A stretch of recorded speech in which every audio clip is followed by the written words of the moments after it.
Welcome to the deep dive. We take your interesting sources and try to pull out the key insights. That's the idea. And today we're looking at a really fascinating bit of local history from the Arad region in Romania. It's the story of the Green Arrow Railway. Ah, yes, the Sagi Ada Verde. A listener sent in a document by Pushkal Peter, translated by Gabriel Roman. It's quite detailed. It really is. So for you, our listener, the learner, think of this as a solid but quick look into Arad's past. We'll find some surprising stuff about its economy, society, even its technology. It's amazing how much history is wrapped up in something like an old railway line. Totally. Picture this. There's just one carriage left from the original Green Arrow. It's painted gray now, apparently. Right. And sometimes it runs along its old route out towards the suburbs. Still makes that familiar screeching sound, the document says. And locals still call it the Green Arrow, even though it's gray. Yeah, sort of affectionately. Maybe a bit ironically. So the big question is why? Why does this old train carriage stir up so much nostalgia? And why was there this push to, bring its memory back? Partly for foreign investors, even. It's intriguing. Exactly. So let's dig in. What were the origins? What was its main purpose? Well, the document makes it really clear its roots are deep in the wine industry. The Arad-Podgoria vineyards. Podgoria. Yeah, a big winemaking area. This railway started over 100 years ago, based on when the document was written, and it was absolutely vital. Vital how? Like for daily life? For daily life, exactly. For people in Arad itself and in all those little vineyard towns around it. Think about getting produce, wine especially, to market. This railway changed everything. Okay, so a huge economic impact right off the bat. But it wasn't just business, was it? No, not at all. The document mentions its importance for, the early history of tourism in both Romania and Hungary, actually. And maybe even for tech history. Figures in technology might have written about it. Potentially, yeah. And here's a key thing. It really opened up mass tourism and hiking around Arad. Before this train, getting out to those areas was a big deal. Right, much harder. Yeah. It mentions an association, the Come With Us Association. Yes, they apparently organized over 1,000 trips using the Green Arrow, even had famous people along the mountaineer Schultz truck. Wow. So it really did transform leisure time for people there. It democratized it, in a way, made the hills accessible. And you mentioned its importance beyond just Arad, European relevance. Yeah, because of its technical side, which we'll get to. But Right. fundamentally, it created this unique bond between Arad's city described as, open to new ideas and the Podgoria Hills nearby. The wine hills.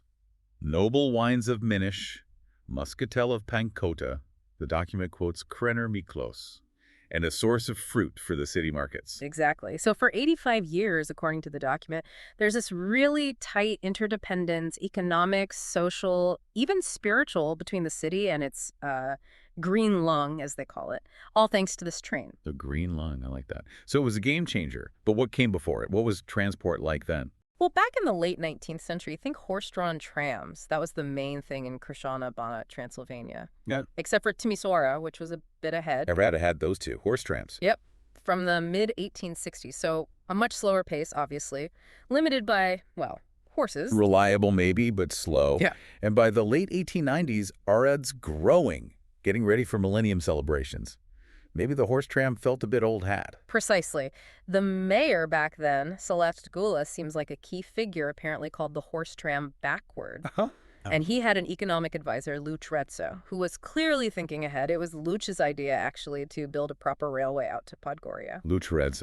So he was the visionary here. Did the idea catch on quickly? Initially, yes. Lots of enthusiasm. The city council approved it. They even set up a joint stock company in 1896, the Arad-Podgoria Company. 1896. Okay. But then, funding problems. Those big millennium celebrations across Hungary drained the national coffers. The classic story. Big plans, empty pockets. Exactly. So this promising railway project just sat there for about a decade. 10 years. Wow. Yeah. What got it moving again in the early 1900s? Well, the need was still there, maybe even stronger. Connecting the wine region to Arad's markets was crucial, so they dusted off the old plans. And found new money? Found new backers. Lishresser was still involved, but now you had landowners like Sarmeziakos and Peterfi Antol, plus a Dr. Sterner Simon from Budapest chipping in. Okay, a new group of investors. And they probably felt more confident because there had been other, smaller, local railways, vicinal railways in the area before, built by an engineer named Boris Beni.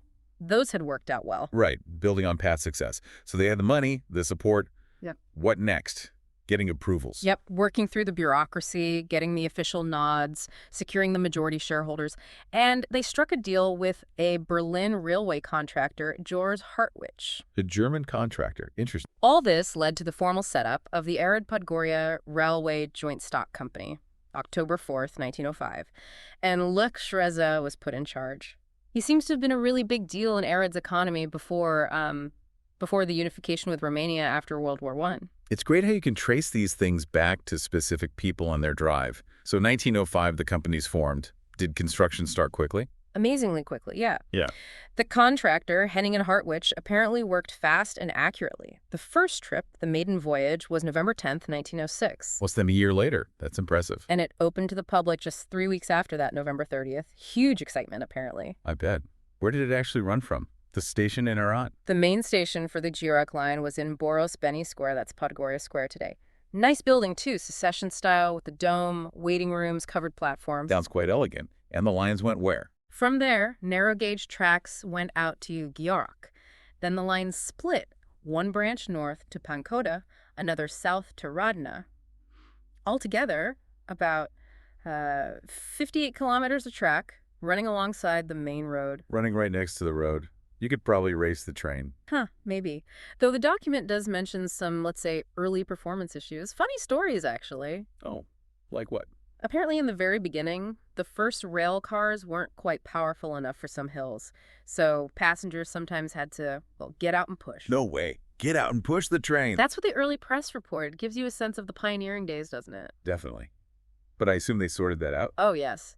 It became really popular, especially once they got more powerful rail cars. No more pushing needed. The railways started making good money, which allowed them to think bigger. Thinking bigger, meaning Electrification, a massive leap forward. right, the age of electricity. Who pushed for that? A guy named Zerkovitz Rudolf. He took over as general manager in July 1907. An engineer, had experience with narrow gauge lines elsewhere. He's seen as, like, the third key person in the whole story. Zerkovitz. And he saw the potential for electric power early on. Absolutely. His idea to electrify the whole line, that was seriously advanced thinking for Eastern Europe in, 1907, 1908? Must have cost a fortune, though. How did they fund that? Well, Zerkovitz and Lotharingen had to look further afield. They brought in investors from Budapest and Vienna. Big electrical and transport companies got involved. Even one of the original contractor's main backers from Vienna put in a lot. Yeah. The total investment was huge, over 6 million kroner. 6 million. That's serious commitment. Shows they really believed in it. They did. And again, things moved fast. They did a study trip abroad. Then the plan was put together in just a year. Work started in 1911. Okay, so what did electrification actually involve? What were the technical details? Pretty impressive stuff. Locomotives with 4 motors each, running on 1500 volts DC. That's quite high voltage for the time. Where did the power come from? From the famous Ganz power plant in Budapest. They had a transformer station in Girak to step down the voltage. Ganz Danubius Works built 15 locos. Good cans again. And the carriages. The passenger and freight wagons came from Johann Beitzer Works, right there in Arad. So a mix of top Hungarian engineering and local manufacturing, started with 23 passenger and 24 freight wagons. A nice local connection there. What about passenger comforts? Was it luxurious? Modern, yes. Compressed air brakes, electric lighting, pretty cutting edge.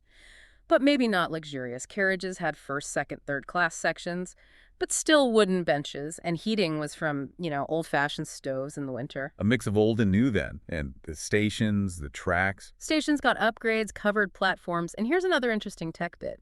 They used concrete iron poles for the high-voltage lines. Concrete iron? Yeah, apparently that was a first for Hungary outside of, specific industrial sites. Very innovative material use. And it created jobs, too. Oh, yeah. The railway company became a big local employer. Over 300 jobs, the document says. That's significant for the region back then. Definitely a boost. So all this work, when did the first electric train actually run? The big day was April 10th, 1913. The first electric train rolled out from Arad, heading to Girak, a major milestone. April 1913. And this leads to that really incredible claim in the document, doesn't it? It does, and it's worth emphasizing. Technically speaking, this Arad-Podgoria line was the first fully electrified railway in Eastern Europe. First, wow. And even more impressively, it was only the 8th operational electrified railway system in the entire world at that time. 8th in the world, Yeah. seriously. What were the others? The document lists them: the US, France, Switzerland, Austria, Sweden, and then Arad. That is genuinely astounding. A railway in, what might seem like a provincial corner of Europe being right at the forefront of global technology. It really puts Arad on the map technologically speaking for that era. It wasn't just a local tram line upgrade, it was world-class engineering. So this must have kicked off the real golden age for the Green Arrow. Absolutely. For decades after that, it was the way to travel in the region, the emblematic means of transport, as the source calls it. Emblematic. And reliable, too. Legendary for its punctuality. People apparently set their watches by it. Imagine that today. Huh. Can't imagine that now. So what was its main role during, say, the interwar years? It was the lifeline, really, connecting Arad City with all those vineyard towns, the grape and fruit producers in the Podgoria hills. That connection was vital. And for leisure. You mentioned tourism earlier. Weekends, the trains were packed. Tourists, hikers heading out to the old fortresses like Irira and Oyemo, Oh. or maybe more popular, heading to the wine cellars. Places like Baraka, Girac, Mini, Polier, Iria, loads of them. Sounds like a lively scene.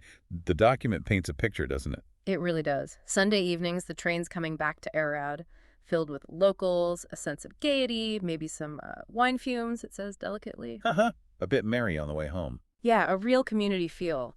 The source even mentions idols. Starting on those train journeys, romance is blooming. A social hub on wheels. Fantastic. But inevitably, things change. What happened? How did it start to decline? Well, ownership changed hands a few times. Mhm. After 1918, Romanian Electricity Works took over. Then Romanian Railways nationalized it in 48, Okay. later managed by Timișoara's regional railways. And finally, in 1983, the local Arad Transport Company got it. But it kept running all that time. Yes, and interestingly, it remained the only operational electrified railway in all of Romania until 1964. 64. That's Yeah. amazing. Shows how advanced it was initially. It really does. But the decline, it started setting in. Arad's population grew, more people used the train, which meant more wear and tear. And they didn't keep up with maintenance or upgrades. Seems like it. Investment lagged, the wagons got old, even the power stations were technically out of warranty way back in 1937. Yikes. So aging infrastructure. Anything else? Yeah, some big changes in the mid-60s. A nearby timber yard closed, and they started building apartment blocks near the original station area. Urban development. How did that affect the railway? The power station, the original one in Boris Benny Square, was suddenly in the way. It got relocated. Okay, relocated. But then the original building, a piece of industrial history, was actually demolished in 1971. Demolish. Why? The document suggests it was controversial, allegedly done quickly before a visit by Ceausescu, the leader at the time, maybe to hide pre-1920 industrial heritage, the source speculates. Wow, that's a real shame. A loss. Definitely. And moving the power station further out made the railway less convenient anyway. Passenger numbers dropped. So it became less central, less useful. Pretty much. For a while, trains only ran on part of the route, Radna to Pencoda, mostly for commuters connecting to the city tram in Girac. Was there any attempt to save it, modernize it? Yeah, there was a plan, in the mid-80s. But Romania was under strict austerity then. No money. The plan just fizzled out. Austerity killed the plan. So what was the final straw? In 1991, they officially liquidated it. The reason given was traffic safety concerns. Safety concerns. Convenient, perhaps. Perhaps. At that point, they had about 11 rail cars left, 12 passenger wagons, 9 freight.